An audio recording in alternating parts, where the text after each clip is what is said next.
Hello, welcome everybody. Welcome friends, colleagues from all over the world. Welcome to the IFSW 2020 conference. Today we have a live panel discussion on the global agenda for the Asia Pacific region. My name is Theo. I'm from the Malaysian Association of Social Workers. I'll be your moderator for this session. Welcome everybody. Yeah, since 2010, the 4 pillars of the global agenda has enhanced the visibility of our profession and also organization, and it has become a common platform for all our social organizations to discuss and to enhance, to promote the professions. The themes also have been the focal point of our World Social Work Day for the region and also global conference.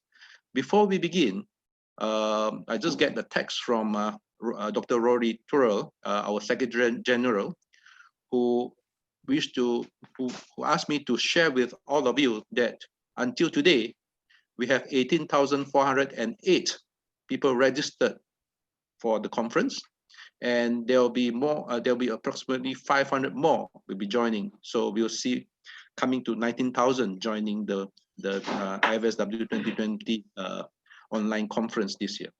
So before we begin the panel discussion, I would like to invite Rose Henderson, the president of the Asia Pacific region for the IFSW, to make a short remarks.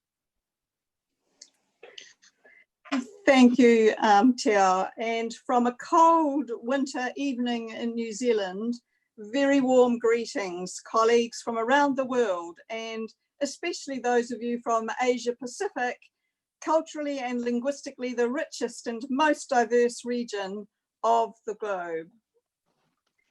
Before we begin this panel, I want to note that this is the first time we have translators joining us to enable the 500,000 social workers from Russia to join into our panel discussion this morning. So a special welcome to all of you. I'd also want to welcome Silvana, our IFSW Global President, who is joining us very early in her morning. I want to take the opportunity to acknowledge the changes in our regional representation to IFSW. In particular, I want to thank Irene for all the work that she has done over the last 2 years as our regional vice president. And lots more than just the 2 years as the vice president. Irene has been a very active and valued member of our executive for many, many years. So a big thank you from all of us. Also want to welcome Sri Ganesh from India, who in our general meeting just this week was elected as our vice president for the Asia Pacific region. Sri Ganesh is well known to many of us as he was heavily involved in organising the wonderful regional conference held in India last year. Congratulations, Sri Ganesh, and I look forward to working with you and serving our great region together. I want to just hand over now briefly to our Global President, Silvana, for a few words before we begin. Thank you. Buenos días, buenas tardes, buenas noches a todos, de acuerdo al lugar donde se encuentren en el mundo. Para mí es un placer poder estar compartiendo este panel de la región Asia-Pacífico, una región muy activa, muy diversa, muy participativa, y estoy ansiosa por escuchar y saber cuáles son los aportes y los desafíos que tenemos para la próxima Agenda Global de Trabajo Social y Desarrollo Social. Como decía el moderador, realmente se ha constituido nuestra agenda en un pilar fundamental y creo que para los próximos 10 años va a tener una fuerza y una potencia mucho mayor aún porque tiene la visibilidad y el trabajo, el camino recorrido de los 10 años pasados. Así que estamos con muchas expectativas para poder seguir construyendo colectivamente esta agenda global. Muchísimas gracias por la participación, saludo a grandes compañeras de trabajo del Ejecutivo, felicitaciones Rose, gracias Irene y bienvenidos Singaresh. Gracias, thank you so much. Well, good morning, good evening, good afternoon, depending on where you are in the world. It's a pleasure for me to be participating on this panel of the Asia Pacific region, which is so diverse and so active in IFSW. And I'm eager to hear what you guys have to say on the Global Agenda themes. As the moderator said, the Global Agenda has become a pillar for social work worldwide. And I want to thank you all so much for your participation. I want to thank especially Irene and Rose, and also welcome Ganesh. I'm eager to hear what you have to say.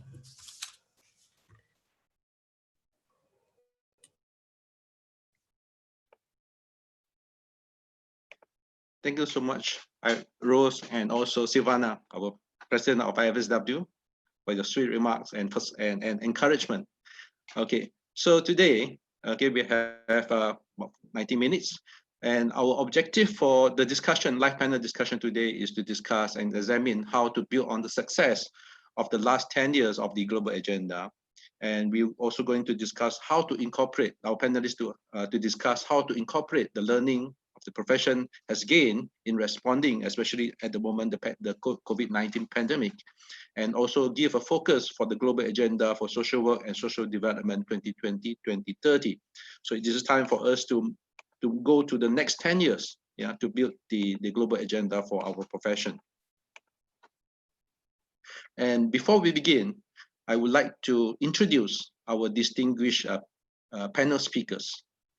Okay, first, I would like to introduce Rose Henderson, who is the current president of IFSW Asia Pacific.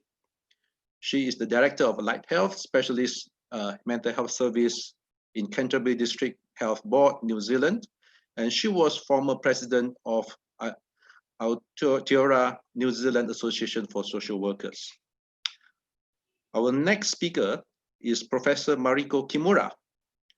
She's quite well known among the Asia Pacific region as she was former president of IFAP. And she is also the Asia Pacific Region Commissioner for the IFSW Interim Education Commission. And she's from Japan Association of Psychiatric Social Workers.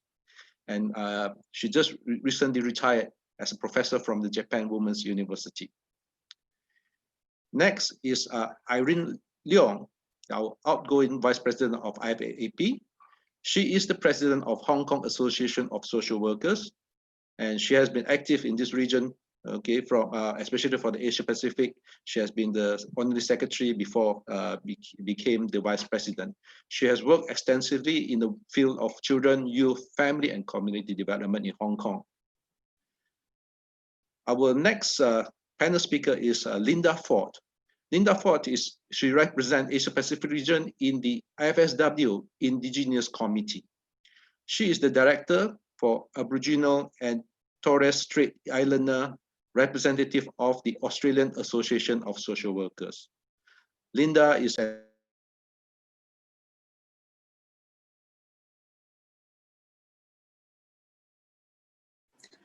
Tao, you've got your mute on.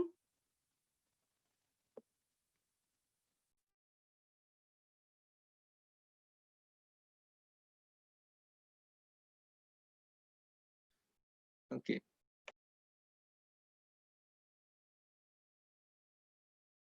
Okay. So sorry about that. Yeah, some technical errors from myself. My apology. So I was introducing all our panel speakers. I think I have come to Linda. Is it? Yeah, Linda Ford. Yeah. So she's from Australia. She is the director of Aboriginal and Torres Strait Islander representative of the Australian Association of Social Workers. She is also represent Asia Pacific region in the IFSW Indigenous Committee. And she's from Northwest Queensland with 25 years of experience as a social worker in rural, remote, and urban areas. Yeah. And also she's the past president of the AASW North Queensland branch. Yeah. Our fifth and last panelist, which is quite well known to us, is Professor Tan Ngo Tiong from Singapore. He is a professor at the Singapore University of Social Science. He is past regional president of IFAP and also past president of the Singapore Association of Social Workers. And he informed me that he is also a life member of IFSW. He is the chair of the Global Institute of Social Work in Singapore and was co-chair of the Commonwealth Organization for Social Workers, COSW, and currently he is the treasurer of IASSW. So he's a man of many hats. So we have a group of very distinguished and experienced social work leaders in our panel. So to begin, okay, so what we are going to discuss today is that for the first session, we are going to discuss about social challenges, social concerns of the country, of the region where our panelists are coming from, and they look at what are the challenges for the next 10 years. Yeah. So then after that, we'll look into the what we call the vision for social workers for the next 10 years, and then we'll look into the global agenda, what we need, what we can propose for the global agenda for the next 10 years.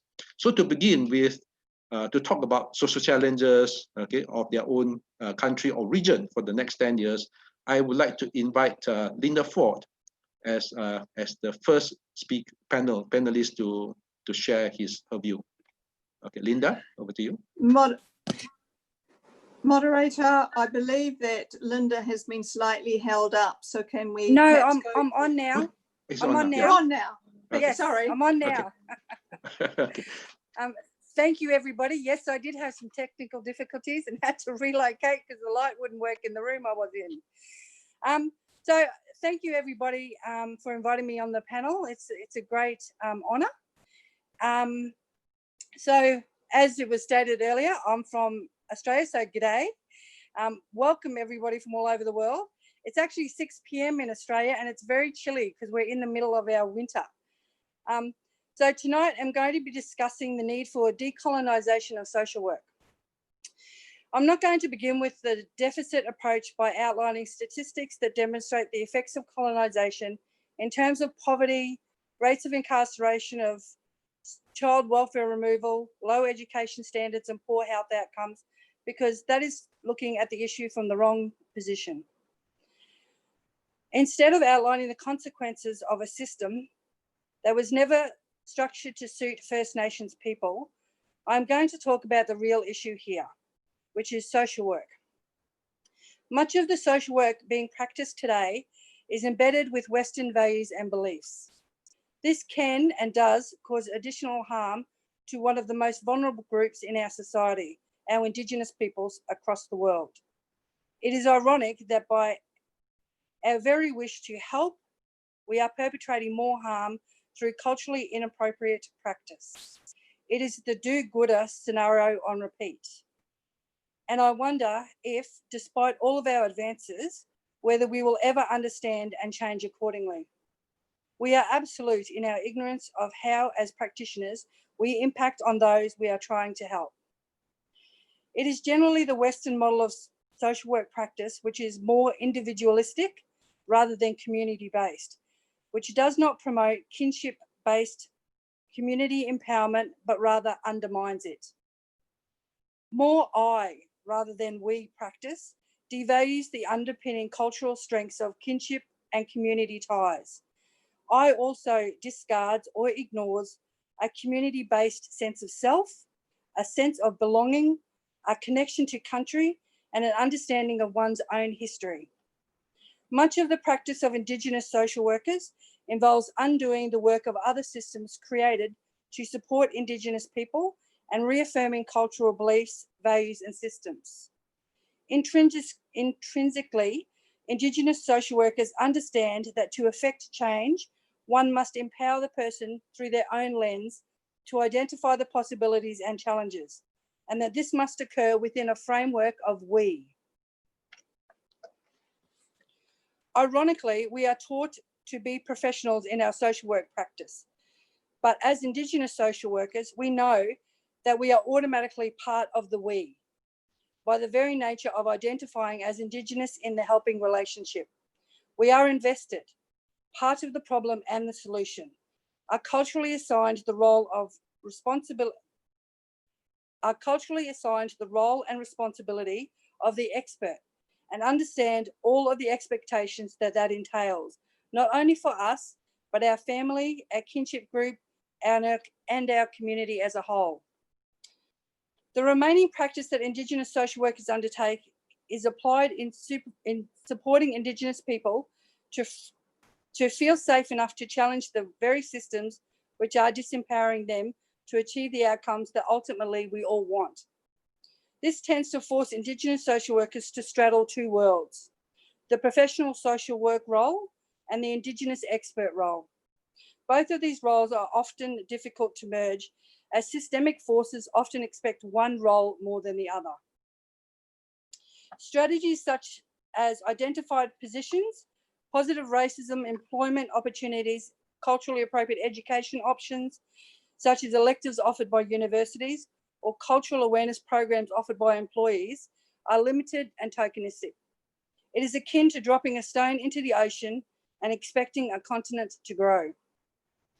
Smaller countries in the Asia-Pacific region have developed a more community-based social work practice, which aligns more culturally with the communities that they are practicing in. What are they doing that we can learn from? Our first step needs to be a compulsory subject in our social work schools about decolonising practice. Our second step needs to be how our qualified social workers need to consider how they are able to deconstruct their own practice to establish credibility and effective engagement within Indigenous communities and countries. Thank you.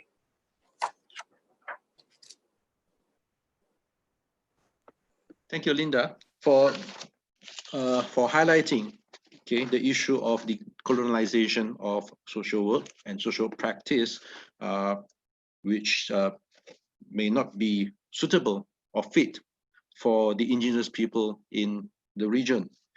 And Linda has also talked about cultural, have to be what we call culturally competent and suitable to the practice. And also she mentioned about the importance of using community-based social work and in the practice. So, okay, we will move on to our second panel speaker. So I would like to invite Irene Leong from Hong Kong to share her view.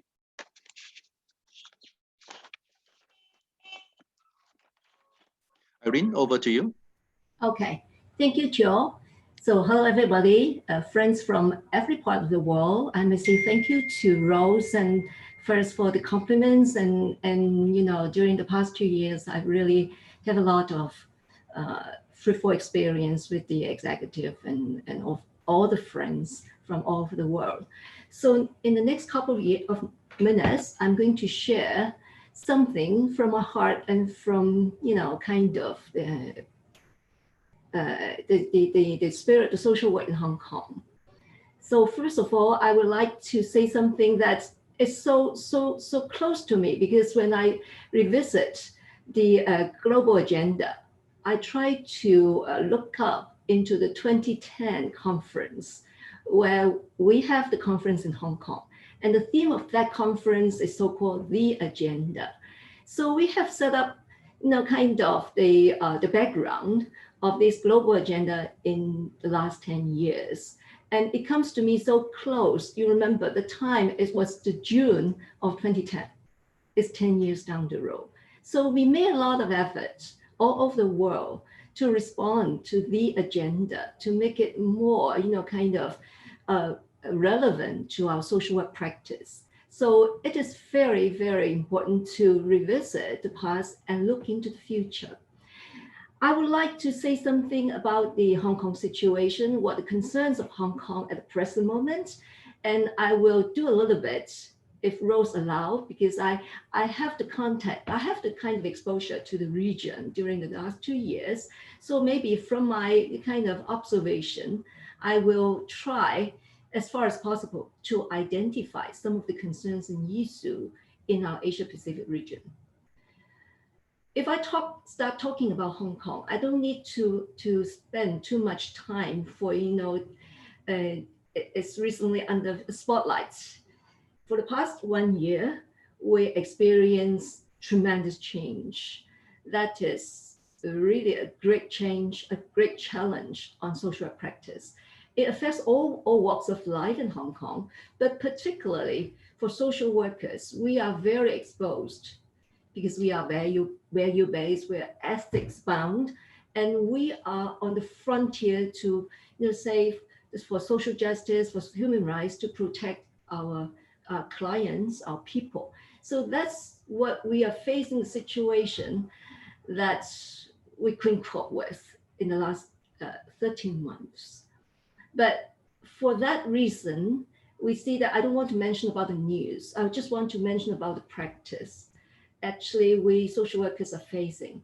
When we are facing a world of conflict, when we are seeing the world, our society is polarized and divided, and social workers are being shaken on their values, on the ethics and the practice as well.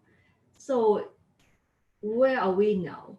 We're still in the deadlock. We haven't finished, but it seems to be a little bit, kind of calming down. But we, there are still ripples in society about the constitution, about the politics, about the social kind of order, etc., etc.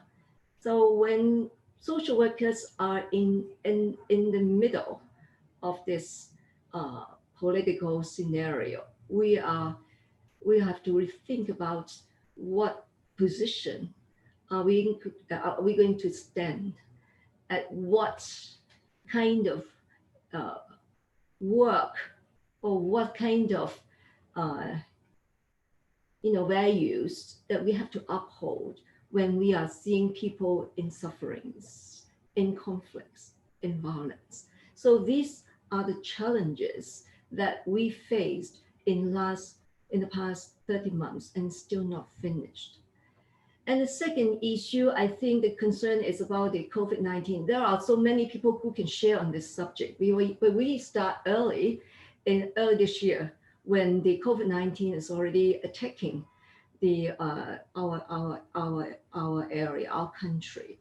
So no, I don't need to repeat the situation that people are in panic, in anxiety, in isolation, and people suffering from mental health issue.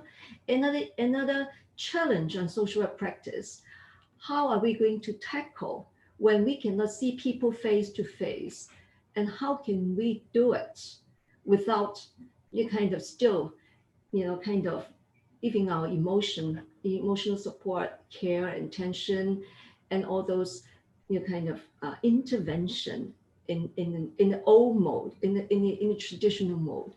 So social workers in these half years, 6 months, I think, our centers locked down, but our work didn't stop. We still have to carry on with the work because people are in need of support, relief, emergent help. So I think personally, in Hong Kong, our concern is how to mend this broken city.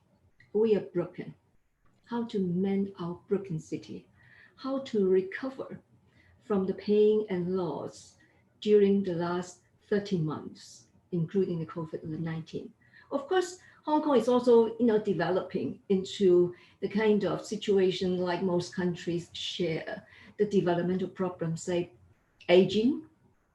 We have poverty. Even though Hong Kong is an affluent society, we face poverty. It's a relatively poverty because we have vulnerable groups that have the grassroots people that are deprived of new kind of resources.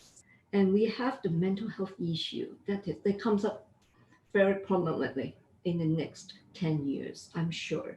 And lastly, but not least, we have a lost generation of young people. So they are at loss. This is a situation in Hong Kong. So my concern in Hong Kong is how to mend this broken city. In a way, what social workers role will be. And then talking about the region, what I feel about the region in the past few years, and it will be projected in the next 10 years, there are a couple of issues I catch my attention to. Firstly, is about the diversity. So we have a vast territory across so many countries, from the very, very east, the very, very west, and the north to south. It's very, very big territory. And we have very large diversity. How can we include the diversities in our region? Say, for instance, what Linda said is the indigenous. We have other ethnic groups. We have a lot of different cultures. We speak different languages in the region. And second issue or second concern is still about poverty. No matter it's absolute poverty or relative poverty, so it's spread in our region. And thirdly, it's about inequalities and discrimination. We have different sort of kind of inequalities. And we have the women issue, the gender inequalities. We have the child labor. We have the foreign workers, so migrant workers. We have different sort of inequalities and different kinds of discrimination within our region. And fourthly, is about environmental challenges. So this piece of land is blessed by God. We have floods, we have drought, and we have earthquake. So we have a lot of this sort of natural disasters. So we have a lot of, learning from each of those. How can we recover economically, socially, and, kind of politically, psychologically, the people's kind of recovery from all those disasters. Apart from natural disasters, we also have the human disasters. We have warfare, we have crisis, we have violence, etc., etc. So this is what I experienced in the last 2 years when I come across with different social workers in our region. So maybe I finish here and then let other people share theirs with us. Thank you. Thank you, Irene. Yeah, when you talk about the 10 years ago when the IFSW World Conference was in Hong Kong, that was my first World Conference. I was there. Yeah, so I'm really touched. Okay, seeing 3,000 people gathered together, and that's where the global agenda was launched, was introduced, and it brings a lot of impact to all the social workers in not just this region but also across the globe. And Irene has highlighted a very different kind of challenges. Okay, one is from Hong Kong itself. Okay, on the societal change. Okay, and political change, the impact of societal and political change impact on the society, and that impacted on the social work and the social workers and social practice, because when we are value bound, okay, Irene has reminded that we are value bound, okay, and ethics, what they call value based and ethics bound. So how are we going to deal with those conflicts, yeah, between the state and the people? And then she also shared with us her experience within talking to interacting with social workers in this region. So she talks about issues of diversity, challenges of poverty, inequality, yeah, and also migrant workers and also environment. So we were going to discuss this much later, but so I'm going to move to the third speaker, which is Professor Tan Ngo Tiong from Singapore. So I would like to invite Professor Tan to give your remarks. Yeah. Thank you, Theo. It's so good to see so many people today, and it's like coming back to be with friends in the Asia Pacific region. I wonder whether you have the slides that you can show, Theo. Mine cannot. Can you share screen? Okay. So sorry, Prof. I wouldn't be able to share screen here. Yeah. Right. So no worries. Then I will just speak off the cuff. I am specifically going to touch on 3 issues, and some of these will overlap with what my friends have started doing, and I think that's good. The three issues are the disaster and disaster management, whether it's pandemic or otherwise, natural causes or biological or man-made. The second issue I want to deal with is what has been raised by Linda, diversity and ethnic issues. And I think they are very hot and very key to the future of our societies. The third I want to deal with is more of a worldwide global social change and disruption. And as we know, the effect of COVID-19 has been felt far and wide. And that is causing great disruption. So massive social change is taking place in our time, and this is unprecedented in the sense that we have never experienced so great a disruption as COVID-19 in terms of not just the health issue, but as was mentioned, the social, psychological impact, and then the economic crisis that is already rearing up. So I think we are into what at one time the US had to deal with the depression in the 1930s. And in 1930s, the US have to deal with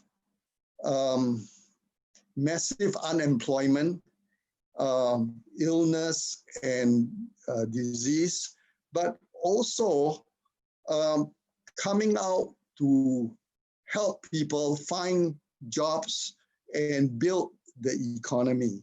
So it was the New Deal that has the 1935 Social Security Act that was studied by all social work scholars. And I think we are into a new deal for the world. And in Singapore, we are already seeing so many stimulus packages up to the billions of dollars, and in the US to the trillion.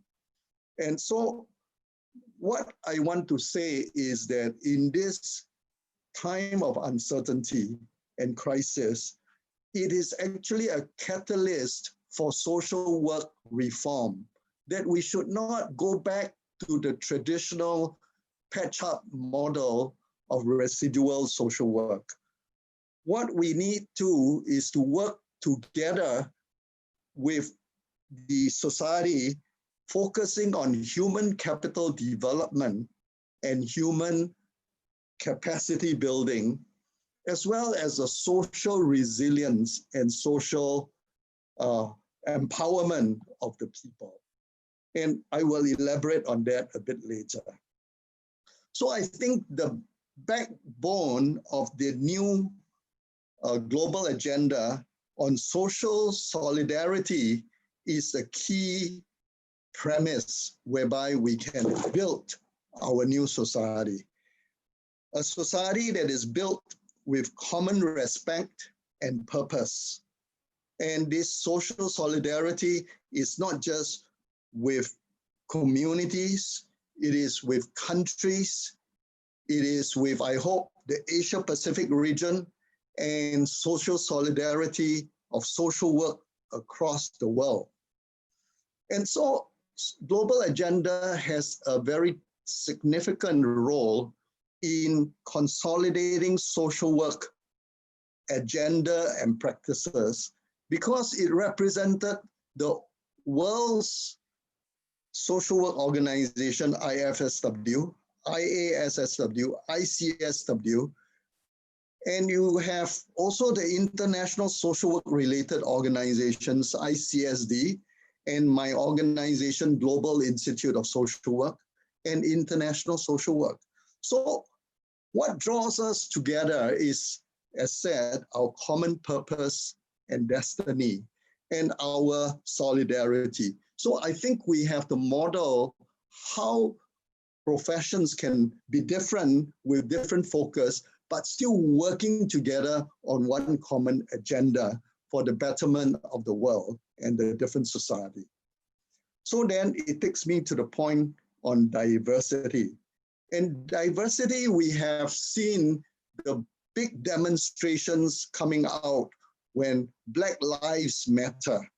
And I think Linda is right. It is not just Black Lives Matter, Indigenous people matter. It is all lives that matter.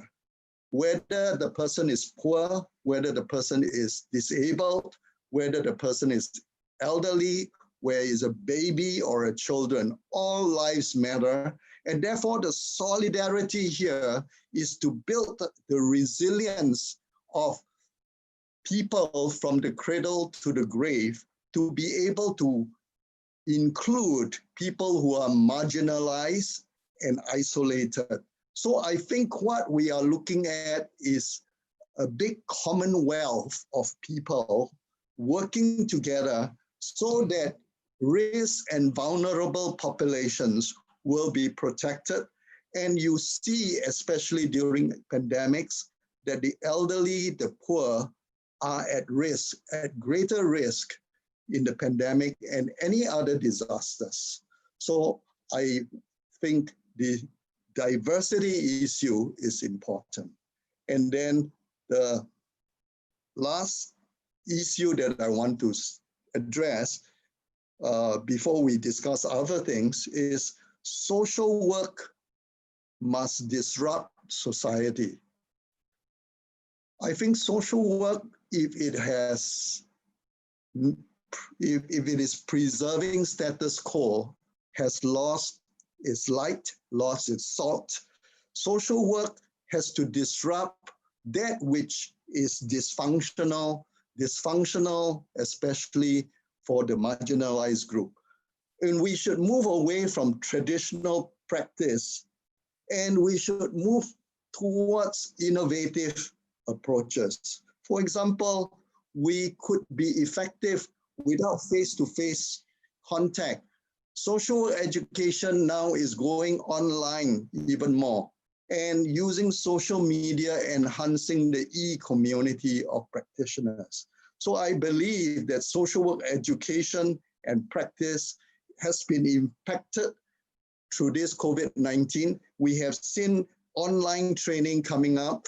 Just in China, there are so many disaster and crisis management courses that are online, and how to do macro social work support in terms of building a new world.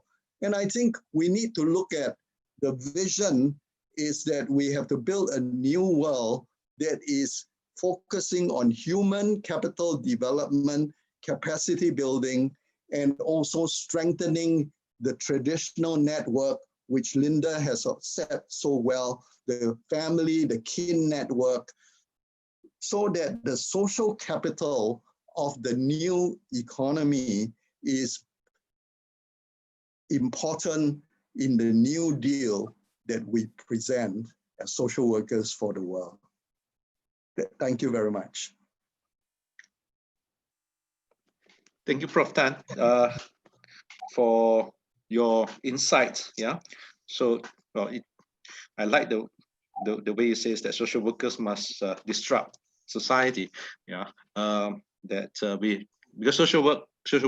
When you say social workers as a change agent, and sometimes social workers are forced, or they work in an environment that they have to maintain social order. Sorry. Sorry, there's somebody coming in. Okay. As I was saying, yeah, because when we say that social workers are change agent, yeah, and sometimes social workers also work to maintain social order. So, okay, and then how do we look at social workers as a to change?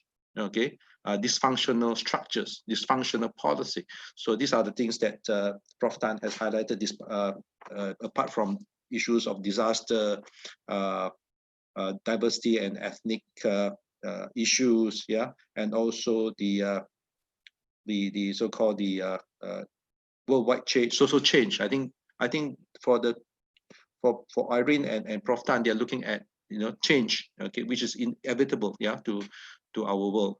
Okay, so we are going to move into our fourth speaker. So I would like to invite Professor Mariko Kimura to give your view. Thank you, Theo. Thank you for inviting me to be part of this panel. I was looking forward to participating.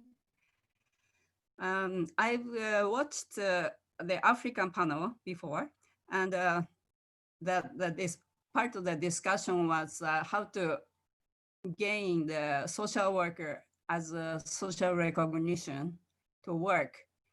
And in the many Asian countries, there are still the legislation issues that the social workers are not fully recognized, and it's not part of the legislation.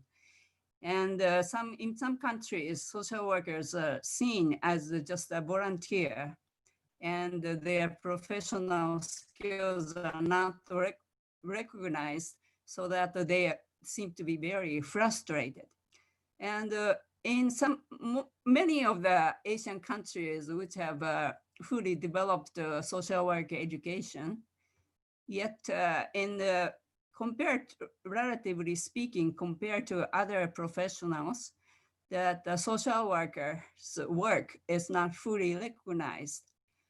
And take COVID-19, for example, that we have many disasters in Asian Pacific countries, so that the disaster is not something new entirely. However, that people feel very puzzled facing the COVID-19 as a social worker, because COVID-19, the very heavy focus on medical system, and the medical professionals and the business people were fully involved talking about how to tackle this problem.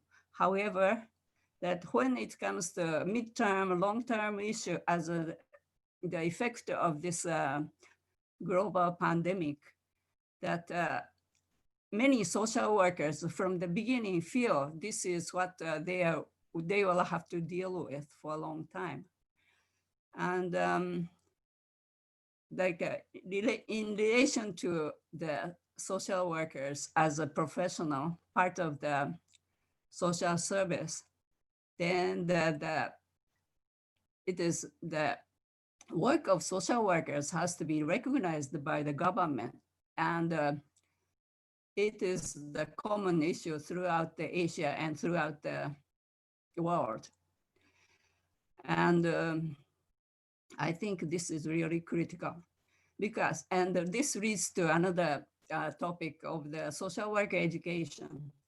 Nowadays, many countries, especially in Asia, that some countries are catching up and make the social worker legislation equipped. But take my country, for example, social worker education is very sort of packaged, so that the social work students are so used to be sitting in lectures and being taught what to do. However, that doesn't encourage students to come up with a creative thinking. So that in many difficult situations when they face and field placement, or like some of the pandemic like COVID-19, I really doubt that how many students will begin to think what kind of response they should take and why. And I think the education has to be modified. I mean, those social work professional associations like IFSW, or the regional association like IFAP, we should stimulate this type of discussion so that the social workers in different countries can share the ideas and come up with more creative way of thinking. And then the cultural diversity in the region can contribute to this thing, the way of educating social workers. And the curriculum is also, that cultural diversity part should be really emphasized and listen to the people with lived experience. One of the byproduct of COVID-19 in Asia Pacific region, by the way, is that because of the online seminars and lectures are beginning to take place more often than before, and many country members who have somewhat transportation difficulty, like high cost of flying and traveling, but they can do the online seminar by themselves and invite many Asian members to participate, or not just Asia Pacific members to participate. And it really stimulates the discussion that we have to really go further to how to put it in practice, what we discussed. However, this is really one of the byproducts that we faced by COVID-19. And Dr. Tam touched upon the resilience model in community in Asia Pacific region. I think that through this kind of seminar based on COVID and social work in the Asian region, one of the realization came about is like, I think we should really focus on the curriculum development based on the diversity of the region rather than like a global standard type of education. Standardization may be benefiting to some degree. However, that we should really realize the uniqueness and the contribution that the various cultures can provide. So this is another aspect that I came to realize through this experience. Thank you. Thank you, Professor Mariko. She highlighted couple of issues. One is there are still many countries, especially in the Asia Pacific, we still don't have professional legislation for social workers. For example, Malaysia, we have been working on the bill for 10 years. We have yet to achieve a legislation for social workers. So I think with the support from IFSW, I think that is something that we are continue to promote, to have professional recognition, because that links to the second issues that Prof. Mariko brought up was during the COVID-19, where it was heavily depending on the health and also the government's focusing on health response and also how to focus on the economic recovery. So social workers, although social workers are the frontline, workforce, helping people who are affected by the pandemic, but they are not recognized. So, and then Prof. Mariko also highlighted the challenges for social education in the region, especially on how to stimulate creative thinking, for students and graduates to face different challenges, new challenges in society, and also to address the needs of cultural diversity. So and so these are the things that how Asia Pacific, despite that we are now getting what we call standardized, social work international standards. How are we going to, in a way, to come up, and to form, to develop something that in the context of this region that useful and fit the context of this region. This is something which Linda has mentioned earlier. So we'll discuss about this afterwards. So so this will bring us to the the next speaker, which is our President of the Asia Pacific, Rose Henderson. So Rose, I'd like to invite you to share your views. Thank you, Teo.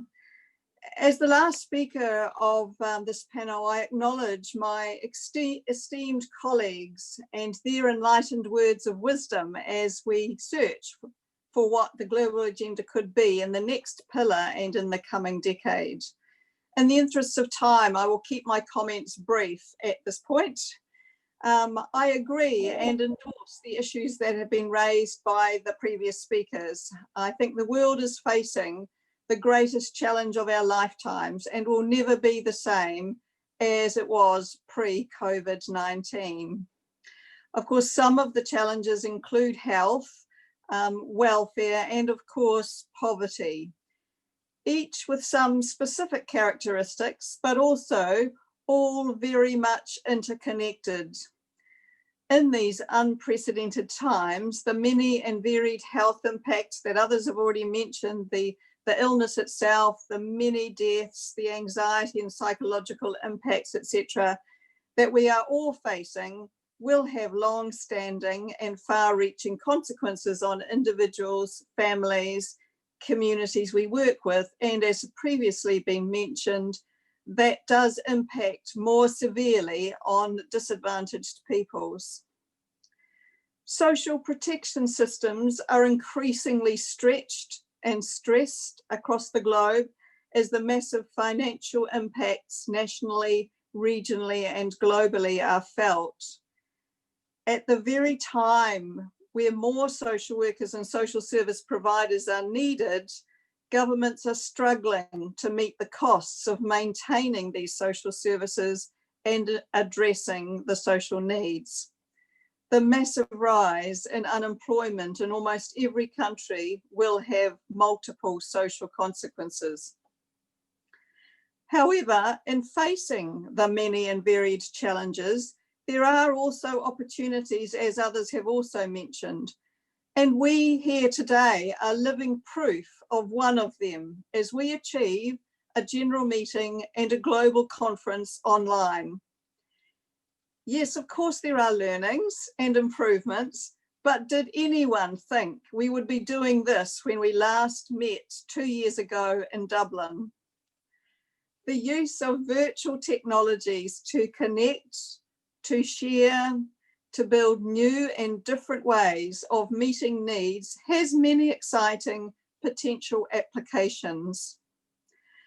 Promoting the ethics and values of the social work profession could be a way for us to lead the recovery and a reimagined future to address these and the many other challenges and opportunities facing us. Thank you. Thank you, Rose.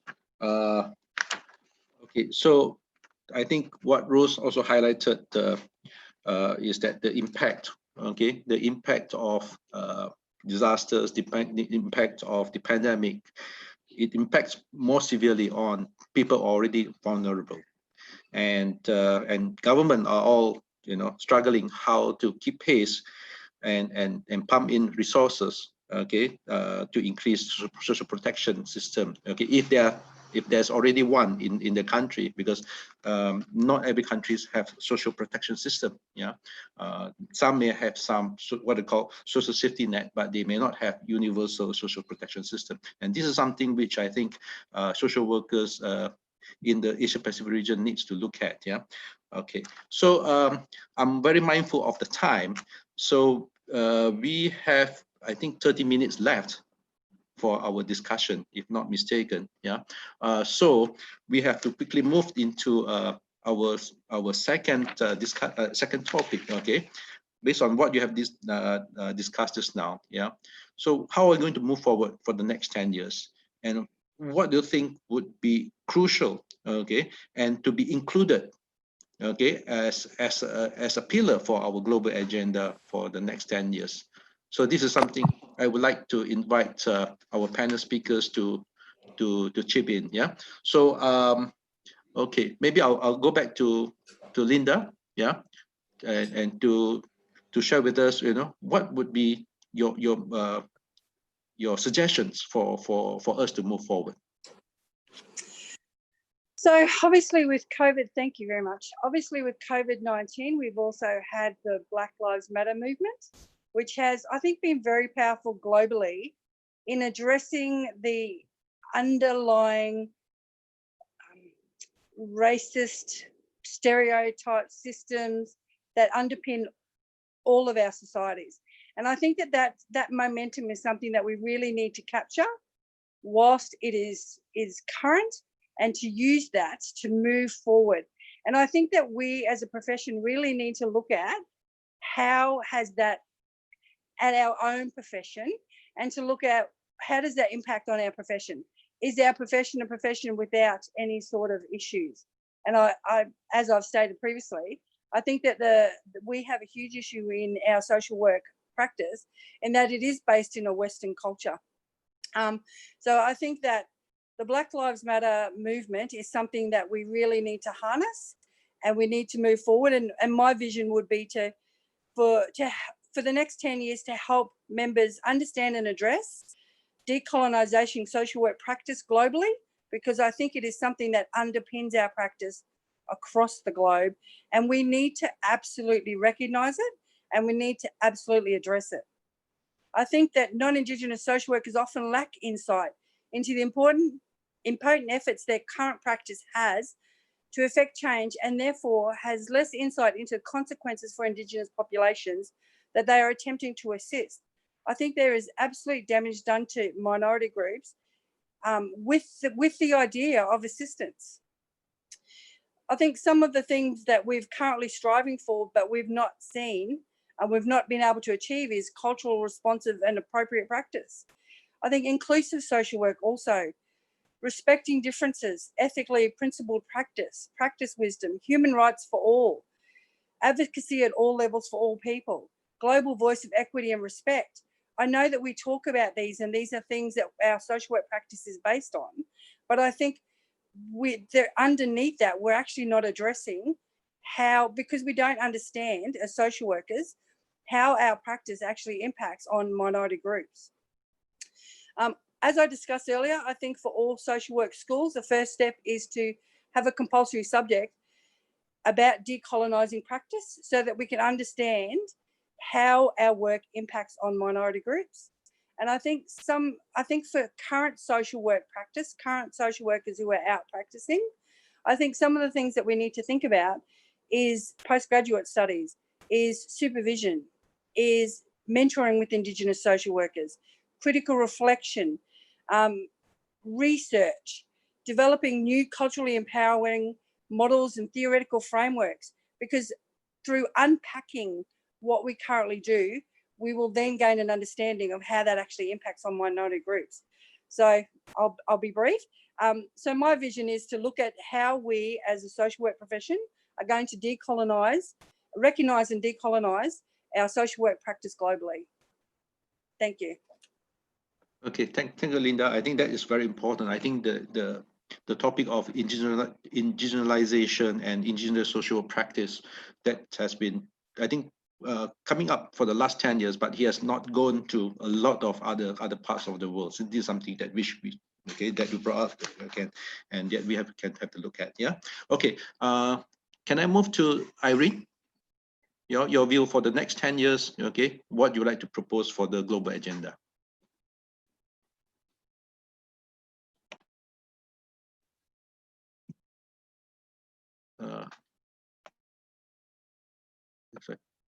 Okay, can you hear me now? Irene? Yes, I'm up. Okay. I'm up. Thank you, Joe. So if I were given the wish list to start with the vision for the next 10 years, there's only 3 words to cover all. I hope so. Social work has to effect social change. That is to respond to the social transformation. I think for the next 10 years, we're looking for social workers being the capable change maker and in the next 10 years, so we can effect social change. So what sort of things that we need to pay attention if we want to effect social change? I think there are a number of things that we have to think about.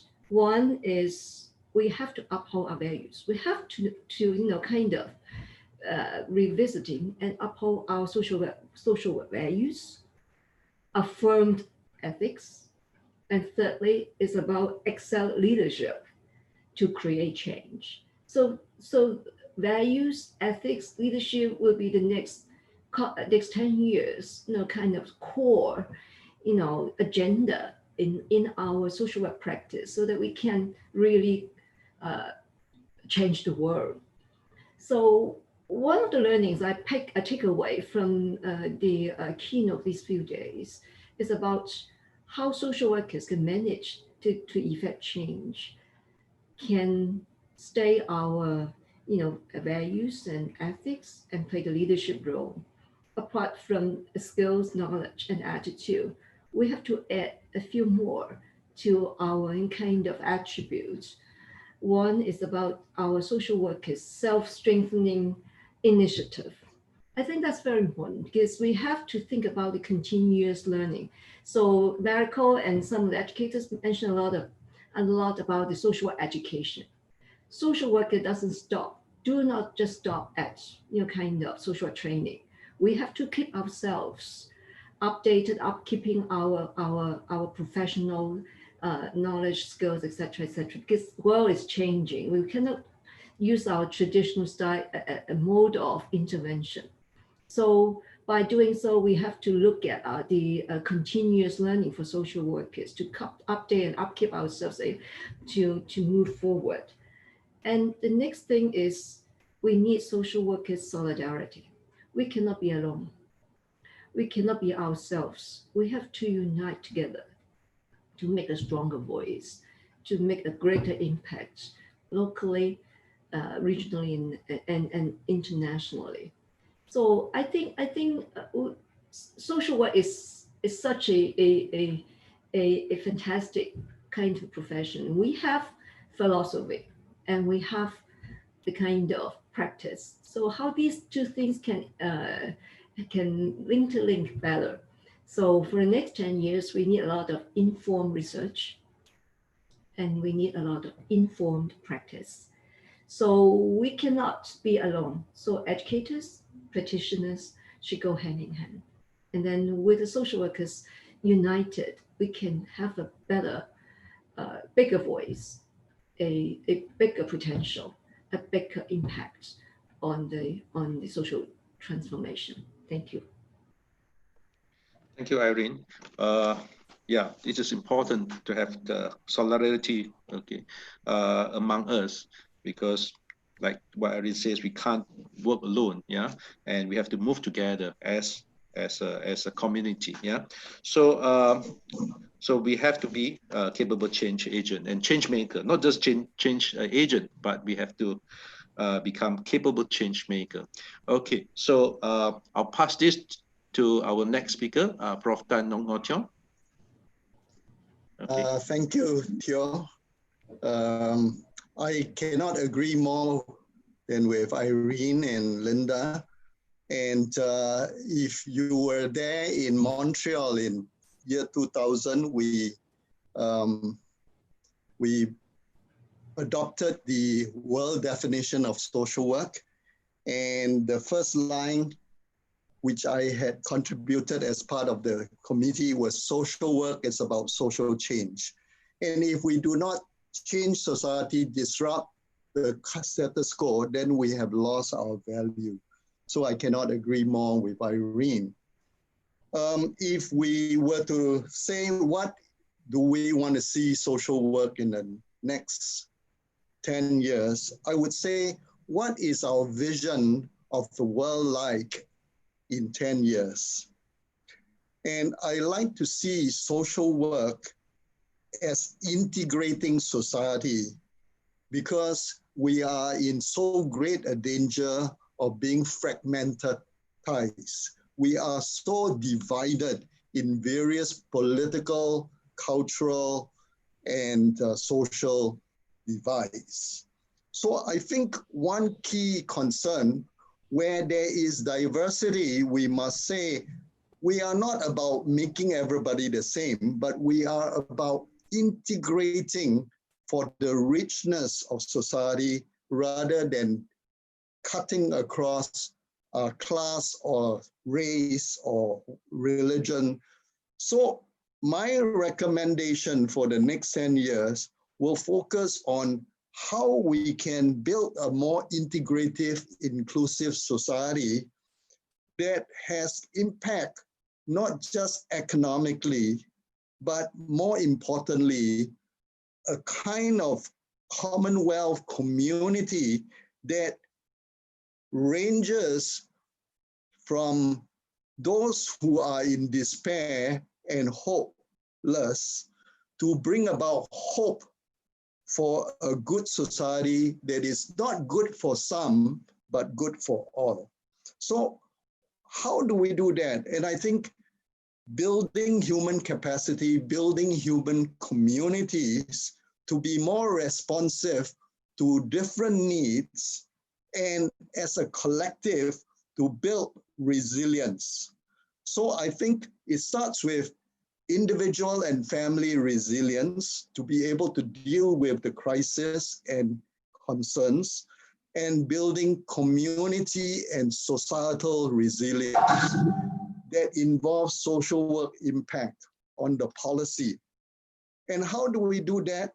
I would say we go about a creative way, and I agree that you must throw the old models of social work out. So unfortunately, being an academic myself, I am very much rooted in practice.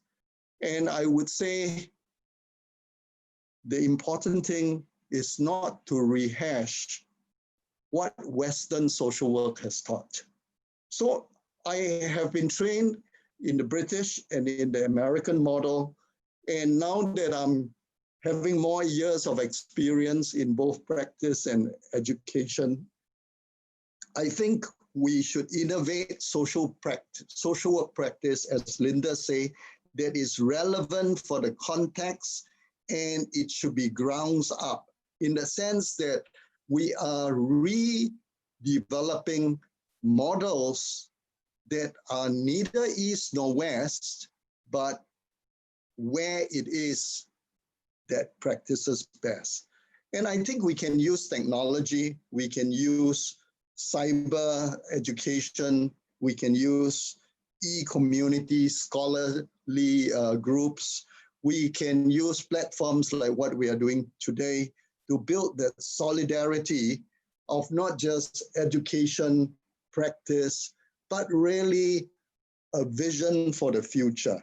So if I were to summarize it, I would say, I would like to look at social integration, social inclusion, social resilience, and I would like to see a holistic practice that is very reality-based, that will be relevant to the person, to the family, to the community where it comes from.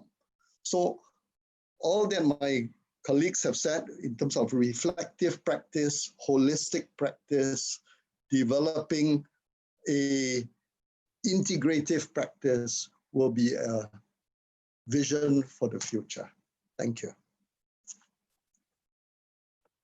Thank you, Prof.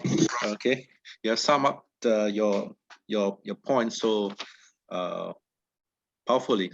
So it gives me nothing to add on. Okay, to summarize for you. Yeah. So so I'm going to move to Mariko. Yeah, Prof. Mariko, to give your views on the next 10 years. Okay, what you like to see for social work. Yes, thank you. For the past 10 years for the global agenda, we've been quite successful extracting all the unique quality of social work and to give more visibility to social work and what we can contribute to the rest of the society. And as for the next decade, I think that it is important, but at the same time, I always question that as the definition of social work, global definition says that we work through the political system to bring changes. And also that we live in a the world of globalization and global pandemic happening, and we have various issues, not only related to social or humane, but also environment. And I think the social workers really should work, cut across the various sectors and really make bridges. And the social workers are really good at, supposedly good at working in different levels and different things and make bridges. And why not we start doing that for the next 10 years? I mean, just start from now on. I think this is, I don't know what the wording could be, like collaboration, partnership, solidarity, other words, but not within the social work, but work with different sectors like NGO, different professionals, various levels of government, different businesses, multinational businesses and things like that. We really have to get our message across to work to bring changes, not within social work or community, but on a broader scale. Thank you. Okay, thank you, Mariko. I think up to now, okay, all our panelists, okay, before I go to Rose, have already all touched on, although they talk about different issues, but they talk about how social workers must come together. And Mariko has mentioned that, you know, not only we talk to each other, but we need to reach out to others, yeah, to make social workers more visible, to make people understand what is the role and responsibility and also function of social work in society, so that, you know, we will be able to what they call do our perform our duty or perform our role more successfully. Okay, so we are coming to Rose as the last panel speakers. Okay, last but not least, yeah, in terms of importance. Yeah, okay. So I would like Rose, because of time, okay, I would like you to okay, to share your views of and vision, yeah, of social work in this region, yeah, in this particular region for the next 10 years, and also how we would like, okay, to call upon our colleagues, okay, who are not with us on this panel, but they are watching, you know, in from Facebook and from YouTube channel, yeah, okay, how can they participate in shaping and contributing to the global agenda for the next 10 years. Yeah, Irene? Thank you, Tiao. And just before we do that, I want to begin this part by acknowledging the huge success of the first decade of the global agenda. I won't go into everything, of course, except to say that IFSW and our global partners would not be in the strong position we are today had it not been for the vision, the passion and the energy of our predecessors. And in particular, on behalf of the Asia Pacific region, I want to acknowledge the role in driving the global agenda in those early years. Having a global agenda and the themes has united the profession in ever stronger ways as we celebrate World Social Work Day each year. So my hope for the future of the global agenda and the various forums within this conference is that we find a way to continue building on the strong platform of the past decade. The new themes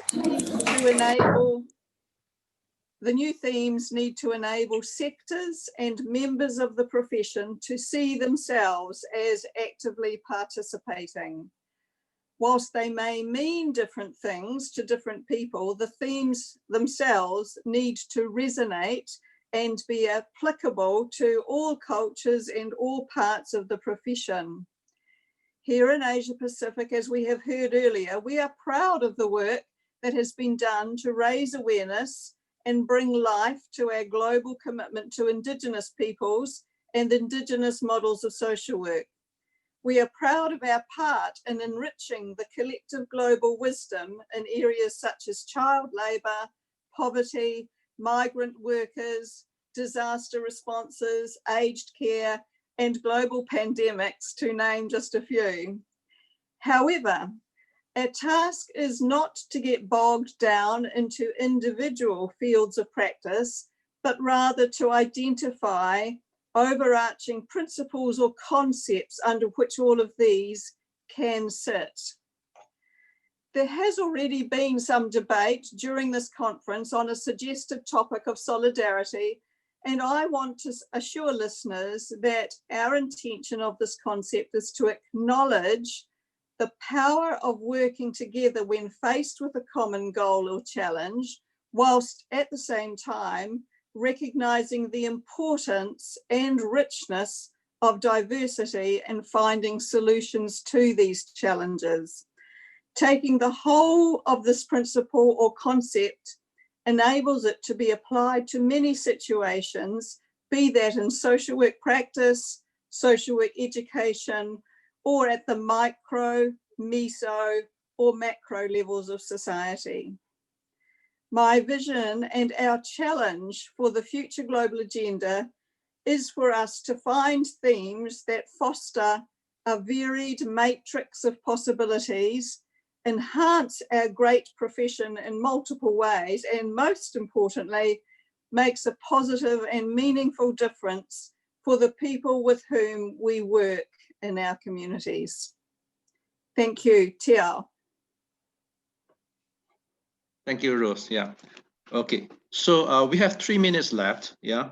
I would like to open the discussion. Yeah. Because I don't see any questions coming in from the Secretariat. Yeah. But I think we still have 3 to 4 minutes left. So anybody wants to chip in and to see what are things that you want to add before we conclude our session for today? Hello. Yes. Hi, team. Hello. Yes. Yes.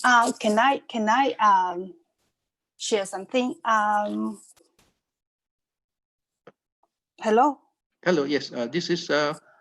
Okay. This is Liu Mo from China. Okay. Okay. Yes. Yes. Yes. Prof. Please. Yeah. Yeah. Okay. Thank you. I'm the Vice President of China Association of Social Work Education. Thank you very much for your insightful and wonderful presentations. And I'm very impressed by your visions for social work in the next decade. It is very exciting and fascinating. I would like to share the progress of global gender consultation in China and some reflections on the global agenda. We have translated the global agenda into Chinese and circulated to the educators and the practitioners in China for discussion. And in the mid-August, we will organize an online consultation discussion in Chinese. We will invite social work educators and practitioners to participate. It is hoped that more understanding and reflections will come out of the discussion. If any of you are interested, you are warmly welcome to join us.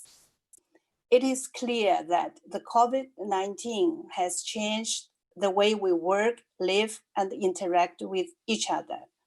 COVID-19 has brought about many challenges to the economic and social development in China that enlarged the gap between the rural and urban areas, the poor and the rich, and the young and the elderly people, men and women, and making some vulnerable groups invisible and inaccessible to public services, especially via internet. And in the past months, China Association of Social Work Education, we worked together with China Federation of Social Workers to address these challenges. And we mobilized the resources to provide the services to the people in need. offer different online training courses to the frontline workers, provide supervision and support to them. Still, we can see that COVID-19 destroyed our connections with others, isolating certain groups from their communities and even countries from countries. Therefore, to discover the importance of global solidarity is very urgent and necessary. Solidarity means a lot to all of us. It means collaboration and partnership. It also implies participations, contributions, exchanges, and joint actions. It can enhance social inclusion and decrease social exclusion. Solidarity can not only happen in global, regional, and national levels, as many panelists mentioned before, but also it can happen in the community and individual levels, like among different professionals and the different stakeholders between social work educators and students, social workers and our clients, and so on. And I really agree with Professor Tian. I think solidarity will support us to rebuild a resilient family, a resilient community, and a resilient society. So as a member of Social Pacific IFSW, we are willing to be actively involved in the regional activities and events. We just set up a task force in China Association of Social Work Education responsible for the international collaboration and participation. We hope to collaborate with colleagues from other countries and learn from each other to respond effectively to the challenges we are facing now. So currently, I think there are a couple of things that we can start with. We can conduct collaborative research projects on shared topics, such as gender inequality, protection for vulnerable groups, and community construction. So sorry, I think we have to, sorry, Prof, I think we have to conclude the session, yeah? So I think... so on. Okay, yeah, it's okay. And also we can jointly run some students forum on different topics online, and also develop online courses that are related to addressing challenges and social change based on different experiences and knowledge, and also online seminars for academic exchange. And also I believe we may have more to do in the future. And I'm confident that global agenda will guide us to work together and make a difference to ourselves, to our communities, and our societies. Thank you. Thank you, Prof. Thank you, Prof. Okay, so with that, we have come to the end for our live panel discussion. Yeah, this is the end for this live panel discussion, but this is not the end on our discussion and debates on the global agenda. So as what Rose has highlighted in her concluding remarks, yeah, so the debate and the discussion for the global agenda will be ongoing, yeah. So I believe the IFAP for the Asia Pacific region will continue to provide to organize events, platforms, yeah, for everybody to come in and discuss. But I would like to urge all countries, yeah, members of IFSW in the Asia Pacific, okay, at your local level, at your national level, now is the time, okay, for us to discuss about the agenda for the next 10 years. So with that, I would like to thank all our panel speakers, Linda Ford from Australia, Irene Leong from Hong Kong, Mariko Kimura from Japan, Prof. Tan Ngo Tiong from Singapore, and also Rose Anderson from New Zealand for participating in today's live panel discussion. Thank you so much, everybody. Thank you. Take care. You know, we keep social distancing, but we